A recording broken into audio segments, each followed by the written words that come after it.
নমস্কার, আমি দীপ সরকার। আমার পরিচয়, আমি জলপাইগুড়ি রাজবাড়ির একজন সদস্য। জলপাইগুড়ি রাজবাড়ির এখনের যে বৌমা, মিসেস লিন্ডা বোস, আমি ওনার ভাই। আমি যদি এক কথায় বলি, এই যে 515 বছরের পুরনো মনসা পুজো জলপাইগুড়ি রাজবাড়ির, আমরা একটি ইতিহাসকে ধরে রেখেছি। যে ইতিহাস সম্পর্কে স্পেশালি নর্থ বেঙ্গলের সব লোকদের জানা উচিত। কারণ যেটা 1-2 বছরের ইতিহাস নয়, এটি 515 বছরের ইতিহাস।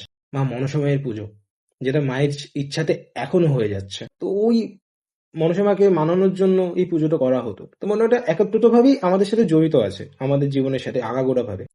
এই মনসা পুজো ও মেলা জলপাইগুড়ি সামাজিক ও সাংস্কৃতিক ও অর্থনৈতিক ক্ষেত্রে কতটা প্রভাব ফেলে বলি। তখনকার কথা বলি।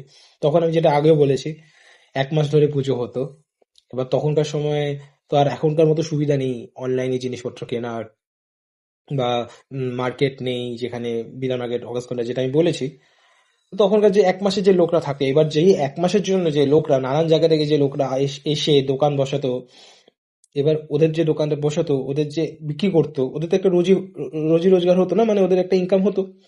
এবার কথা হচ্ছে, এবার যেটা বললাম তখনকার সময় কিন্তু ওরকম হাট টাট ছিল না। এবার ওরা দুর্গাপুজোও আসতো সামনে, মনসা পুজোর পরপরই দুর্গাপুজো চলে আসতো। এবার ওরা নিজেদের মধ্যেও কেনাকাটি করতো, এটাতে ওরাই লাভবান হচ্ছে, যেটা এখনো হয়, ওদের ইনকাম হয়। এবার যদি আপনি বলেন সামাজিক ও সাংস্কৃতিক ভাবে বা ইতিহাসকে আমরা কিভাবে বাঁচিয়ে রেখেছি, তো আমরা বলবো এবার অর্থনৈতিক ক্ষেত্রে আমাদের উপর কোনো প্রভাব ফেলে না।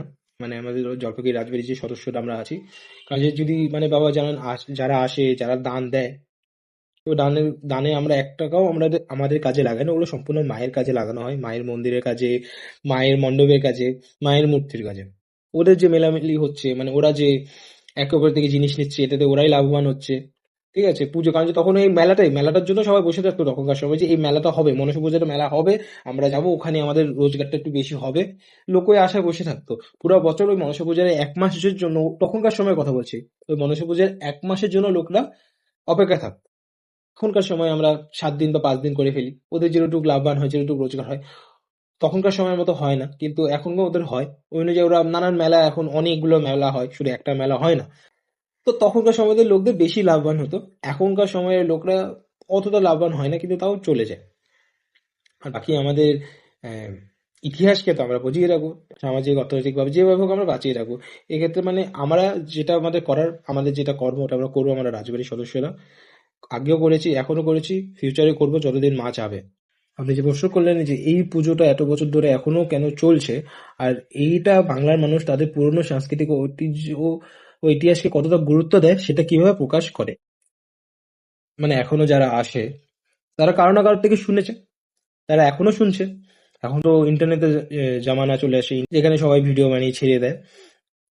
তখনকার সময় তো লোকেরা একে অপরকে বলতো যে ভাই, এখানে এভাবে পুজো হয়, মনসা পুজো হয়, ওখানে মনসা মা জাগ্রত, তুই যেতে পারিস, গিয়ে দেখ, যা চাবি তা পূর্ণ হবে।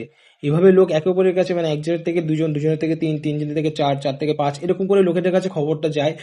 আর লোক দূর থেকে এখানে আসে, ইভেন বাইরের দেশ থেকেও আসে, বাইরের শহর থেকেও আসে।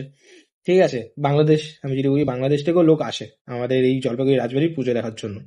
ওরা তখন ওদেরকে যদি জিজ্ঞেস করে, ওরা বলে আমার ঠাকুরদা, ঠাম্মা, ওরা আসতো, আমার বাবা মা এসেছে, আমি আসছি, ভবিষ্যতে আমাদের সন্তানের যদি ইচ্ছা হয় ওরাও আসবে।